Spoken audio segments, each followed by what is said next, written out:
In the early 19th century, the first steps to a parliamentary democracy were taken by the Chartist movement. It's a working man I am, and I've been down underground. But I swear to God, if I ever see the sun, or for any length of time, I can hold it in my mind, I never again will go down underground. At the age of 60 years, with my father close to tears, for he vowed that he would never send his son to the dark recess of the mine, where you age before your time, and the coal dust lies heavy on your lungs. It's a working man I am, and I've been down underground, but I swear to God, if I ever see the sun, or for any length of time, I can hold it in my mind, I never again will go down underground.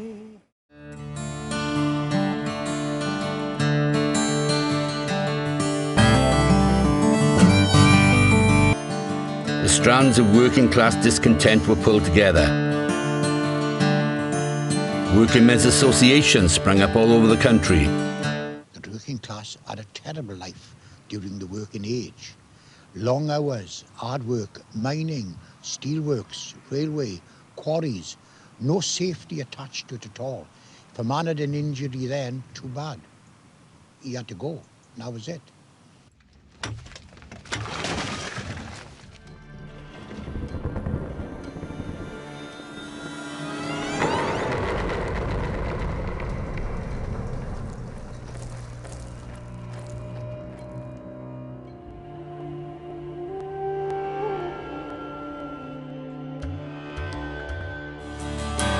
Come all you good people, pay heed if you can. I'll tell of the masters who don't give a damn. Me wife and me daughter are strapped to a tram. It's a hard way of making a living. It's a hard way of making a living. Well, we're here to celebrate the Chartist movement, which is a bit obscure, but it's a big part of Newport's history. But really it's a family occasion. It's not a political march for us. It's celebrating Newport's history rather than the political side of it. Although the political side is very worthy. You know, they were fighting for democracy and for rights for working men, and that's very laudable, and we're right behind that, and it's a great thing to bang a drum for, which is what we're going to do. So we start our movement in silence. Thank you very much.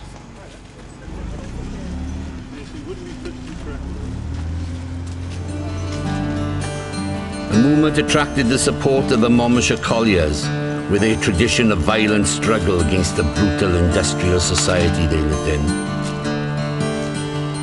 These men greeted the Chartist movement with an almost religious fervour. Come gather round, all you men, suffering with your plight. Attend the torchlight meetings held on mountains in the night. Missionaries bring us news from London, they've been sent. We have 6 demands, and here they are. Every man the right to vote. Give us the right to vote in secret. We need fair representation in Parliament. That's why we need annual elections. Is it right that our MPs are not paid for their work? No. There should be no property qualification for MPs. Wealth should not be an obstacle. We want equal-sized constituencies and an end to rotten boroughs.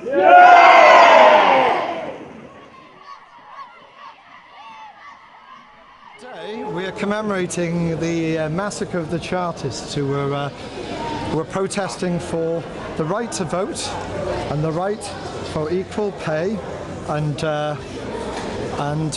respect across Britain. Up until then, it was only the noble rich and their next in command who were allowed to govern and control the edicts that made our society what it is. The Chartists and the Diggers, both working in separation in Britain at around about the same time, revolutionised democracy in Britain. They were inspired by the French Revolution, and that revolutionary zeal will hopefully continue into this millennia. We can only hope so. This is the start.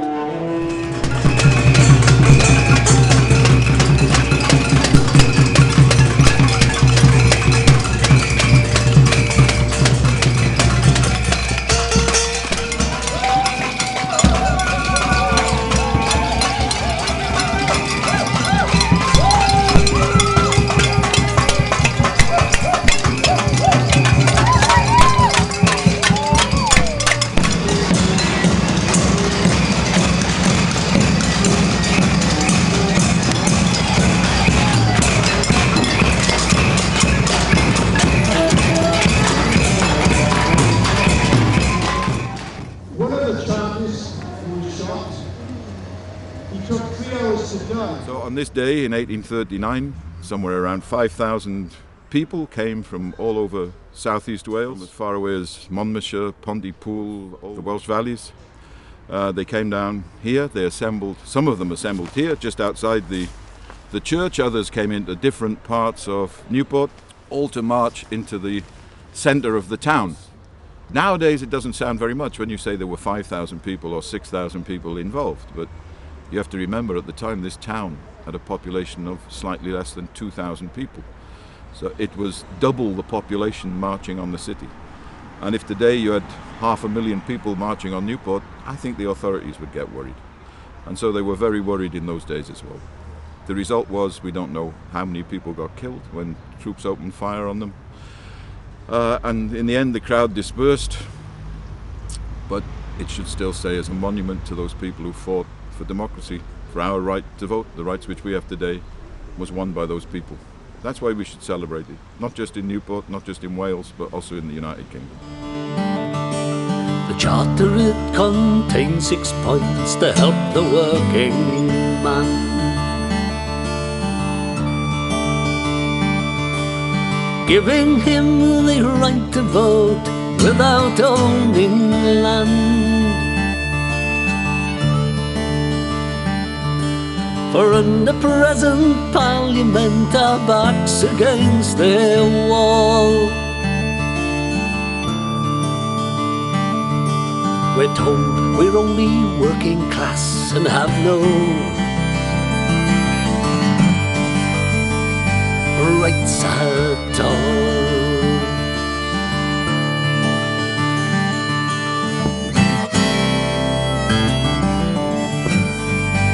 Rights at all.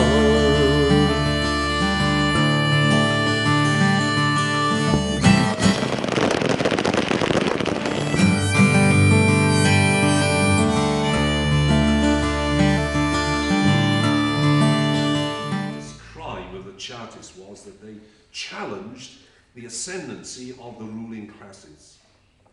And the ruling classes were saying, well, how dare these uneducated, poor workers challenge the rights of us, the upper classes? How dare they suggest that humble workers could have the votes and also become MPs? The 3 leaders were apprehended. In January 1840, they were tried for high treason in Monmouth Crown Court. It has been proved that you led from the hills in the dead hour of night into the town of Newport several thousand men armed with dangerous weapons, in order that they might take possession of the town and supersede the lawful authority of the Queen, that your followers fired upon the civil power and the Queen's troops, upon which you were engaged and defeated. It is for the crime of high treason that you are now called upon to answer and by the penalty which you are subject to suffer, which is that you, John Frost, and you, Zephaniah Williams, and you, William Jones, be taken hence to the place of execution, and that you be hanged by the neck until you be dead, and that afterwards your heads shall be severed from your bodies, and your bodies be divided into 4 quarters, and disposed of as Her Majesty thinks fit. Public outcry was so great that the government commuted their sentence to transportation. So Frost, Williams and Jones were shipped to Van Diemen's Land. This has never been about law or justice. It is but a farce staged to keep our voice muted, to push down our Chartist cause because they feel threatened. The people will continue in my name. The cause does not die here. Ni fydd yr achos yn marw yma.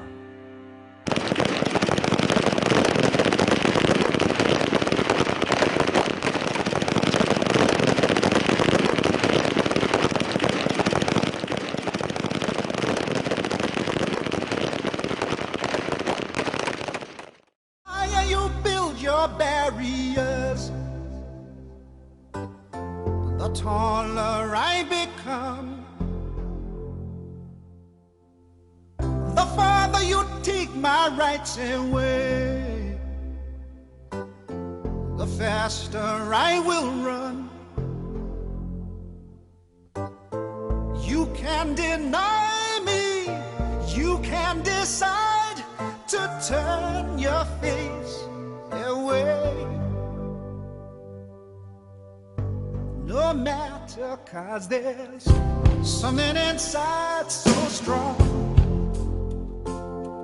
I know that I can make it, though you're doing me wrong, so wrong. Ghana is Africa's second largest gold exporter. More than 100,000 Ghanaians work in these small, dark mine shafts. Company now, one Mijina ho Emma one Edi pa. Amaya Setremu Ejija. One media say Yen Keblebe Kurono. Ekura Emu Empanyini Memba Emma Nemrantie say take a Kuronu Pa. Yeni Jume Yebia Yadete Eho. Yeni Asase Yedo Yedi say. With territories stretching from Canada to the Cook Islands, it's not often that the Queen can meet her Governors-General. There are many demands on her time. I can't go everywhere, and I can't do everything. It's slower and over. Yes. I saw all the gold bars. Yes. The rest of it's only since they did long glass. Some of them are so. I saw all the gold bars. Yes. Second, we must also, though, seize the opportunity of a booming Africa, where trade and growth can lift millions out of poverty, and where Britain, too, can benefit from seizing the chance to increase its trade and investment. When you meet her, first of all, it's Your Majesty, and Your then, Majesty. and then ma'am. Ma'am, yeah. Yeah. Your Majesty. Ma'am. Ma'am, all right. Met with the Prime Minister and we have welcomed him. Very happy that he's here with a very huge delegation, business delegation. I've had discussions on a number of issues, on trade matters in particular that featured very strongly in our delegations with our ministers. What we need to do, both in Britain and Europe, is to combine the fiscal deficit reduction, which has given us the low interest rates, with an active monetary policy, with structural reforms to make us competitive, and with innovative ways of using our hard-won credibility, which we wouldn't have if we listened to the muttering idiot sitting opposite me.